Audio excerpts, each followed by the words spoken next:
Welcome into episode 57 of the What the Futures podcast. You've got Ryan and Wilhelmina with you today. Can you say good morning to everybody? Good morning. Good job. All right, so I'm not in studio here once again. Usually hanging out in the UPL studio, but it is the holiday season, and it's snowing outside. Is it? Oh boy. Hey folks, welcome to the What the Futures podcast, your quick guide to better farming decisions.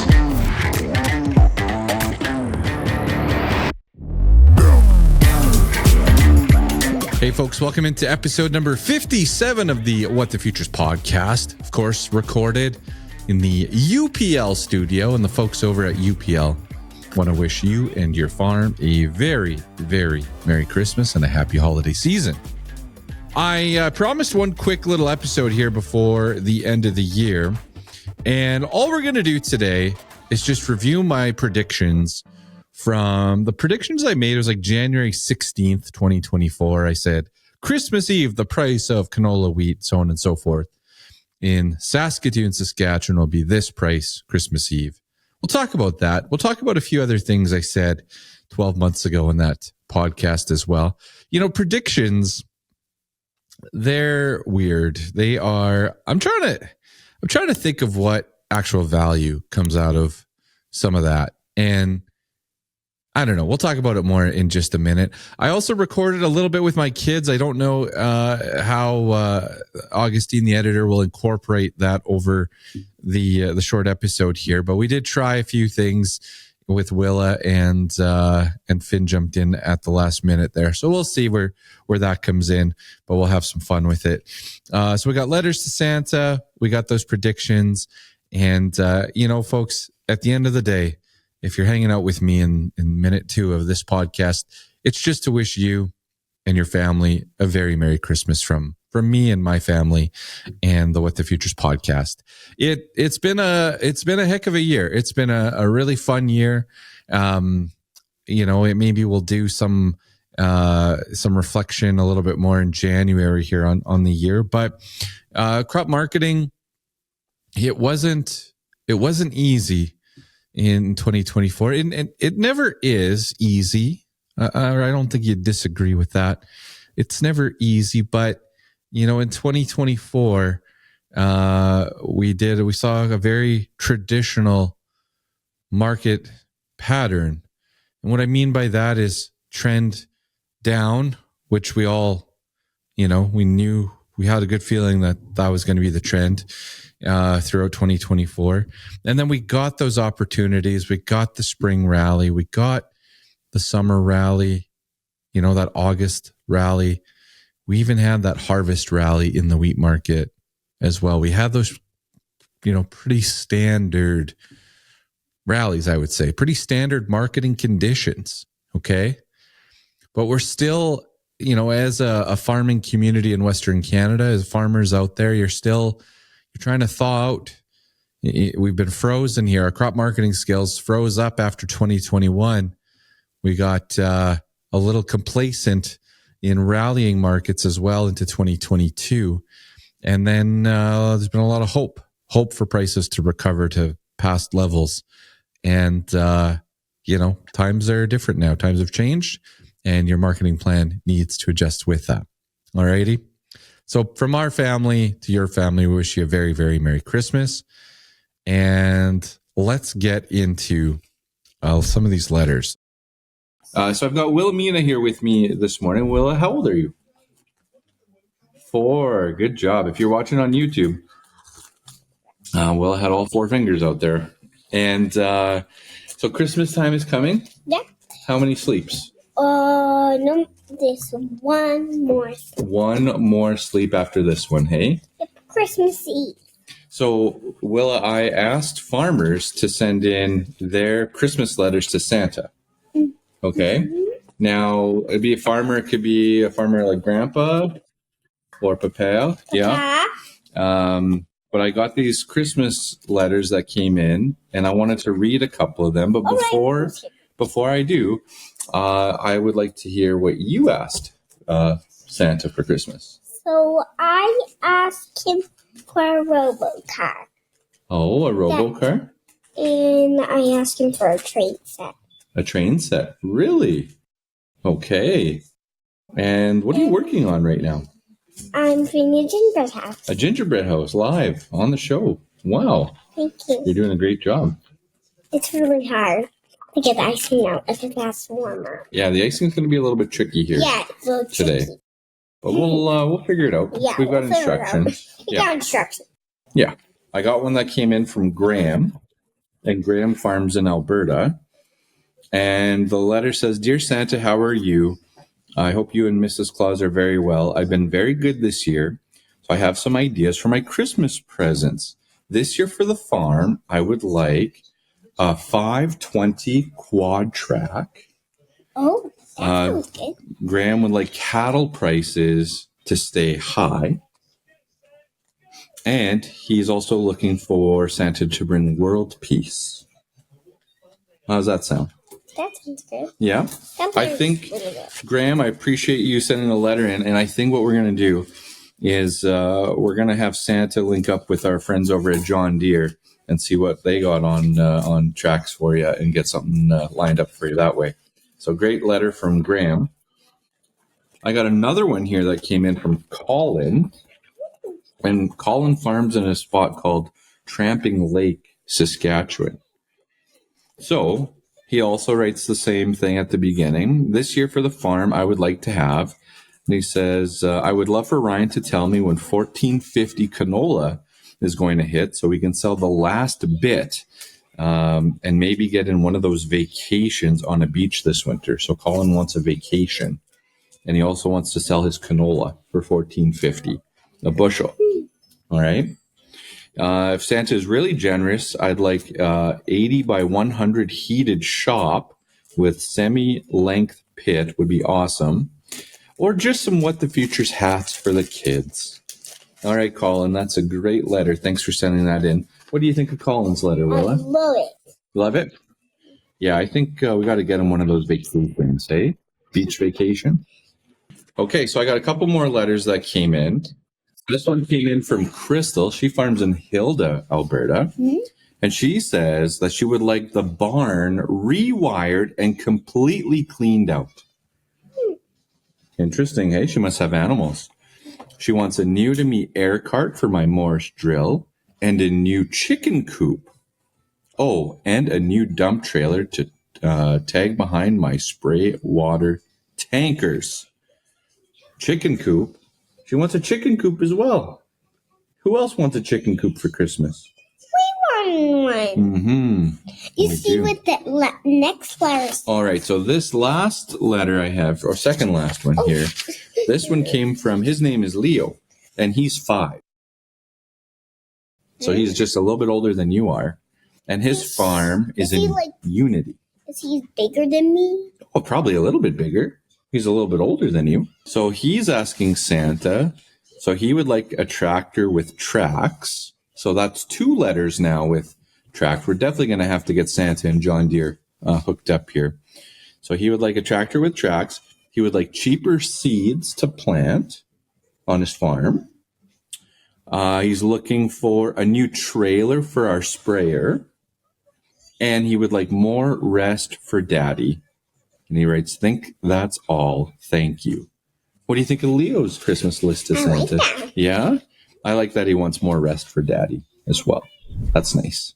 So I had a couple other housekeeping things to get through today. So Willa, thank you so much for joining me so far. Do you want to hang out for a little bit longer? Mm-hmm. Yeah? Okay. So we, back in January, I made some predictions. I made some guesses. Back in mid-January, I was at the Manitoba Ag Days, and I made episode of predictions for 2024. I think my Captain Obvious prediction was that we would have volatile weather. And, you know, if you thought about that in June, late June wasn't a big deal. We weren't seeing that, but all of a sudden July hit and volatile weather continued. This isn't a predictions episode. Predictions are, you'll see in a second, it's kind of ridiculous here. a lot can change, but you'll see how far off I am on some of mine. But I did say that. So the weather would be volatile. And I think I mentioned one of my bold prediction was there would be a insurance for grain contracts, which is not quite there. Well, it is there now, starting in January, but it wasn't there in 2024 like I thought. So, anyways, on that episode, here's a couple things that I'm going to pull away from that. So I said that farmers would average, $13.50 on canola when they were done their crop marketing. That's where they would average. Now, I believe most of you are doing a little bit better than that. But it's unfortunately not that far off. My bottom of the market, I said, would be $12. And certainly we have hit that, and that level has held. Anyways, I thought that was kind of interesting. But in that episode, I said in Saskatoon, I'm going to use the Viterra. You can add a little more if you're G3 location. You can add a bit more to it. But I said I'd use Viterra, or I said I'd use Saskatoon, so I'll just use Viterra, the big facility there. And so here I said on Christmas Eve, which we're recording the day before, I said the price of canola would be $12.90 for January delivery. Okay? The price of canola delivered to Saskatoon, Viterra Saskatoon right now, $12.81.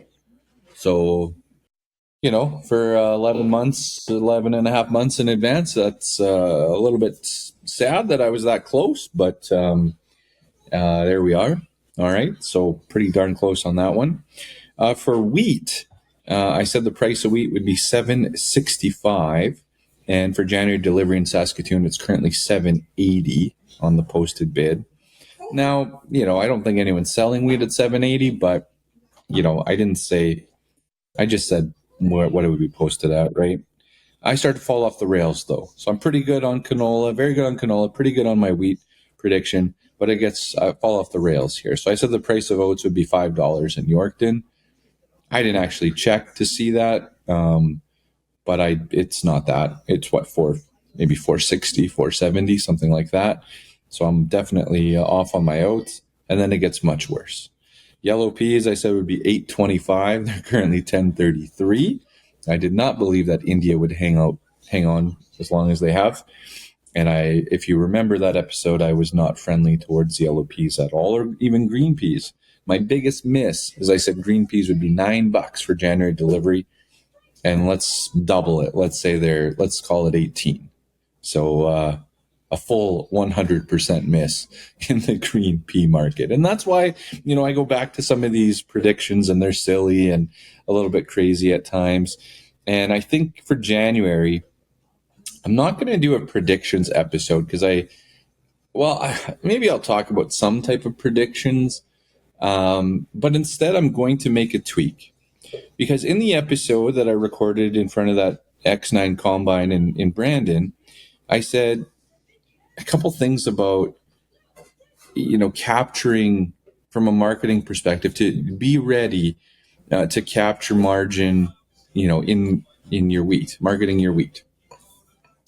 And, when profitable, sell. And I said something about you got to be Johnny on the spot or something like that when it comes to marketing wheat, because we are in a downtrend. And we obviously have been and are, right? And so, that is not very specific advice. But in May, when the wheat market, in early June, when the wheat market was alive and, flourishing, we had farms here that were locking in futures first during that time that have just started to price basis. You know what that wheat is priced at? It's $9.50 a bushel. There's going to be some $10 wheat out there as well. Basis continues to improve. Farms that locked in futures first and waited on basis, there's going to be $10 wheat out there. And there was $10 wheat way back, but there's going to be $10 wheat, from summer forward here. All right. So anyways,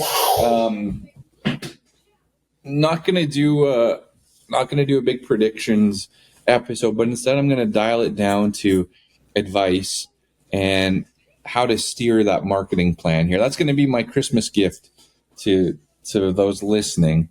And I hope that doesn't sound as arrogant as it as it sounded coming out of my mouth. But I'm going to try to dial in that crop marketing plan and give you some real advice here for 2025. Because at the end of the day, predictions, yeah, sure.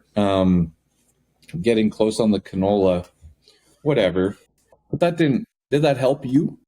Right? Did you listen to that episode and say, oh, this guy's, telling me canola is going to be $12.90 in December.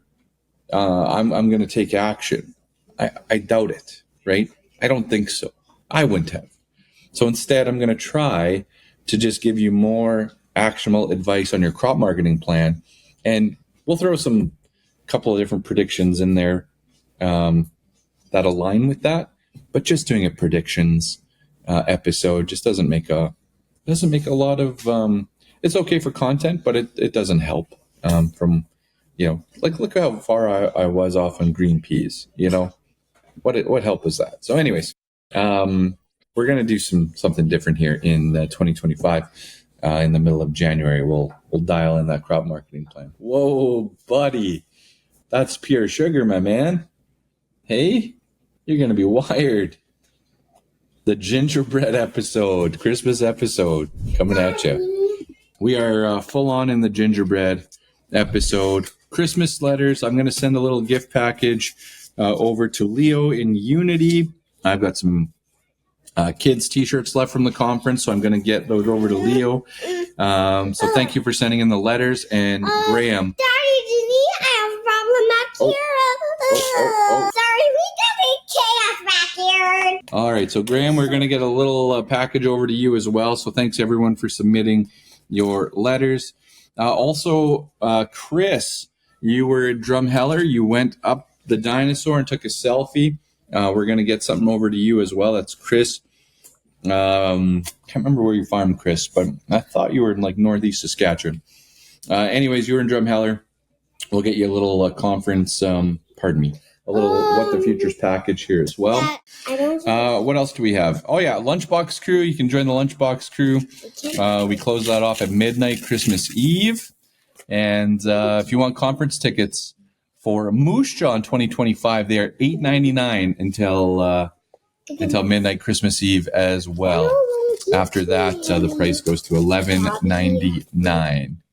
All right, folks, from my family, chaotically building a gingerbread house, we wish you a very Merry Christmas. Merry Christmas. Happy New Year. Happy New Year. All the best in 2025. Sorry, we have a little bit of a gap. We need this cuckoo guy to get out here. Finley, I'm turning off the show. Bye, folks. All right, folks. All the best in 2025. I will be back with an episode. I think the Friday might be January the 10th. That's when you'll get a fresh What the Futures episode from me. So thanks for bearing with us here, folks. Again, Merry Christmas, and we'll see you in 2025.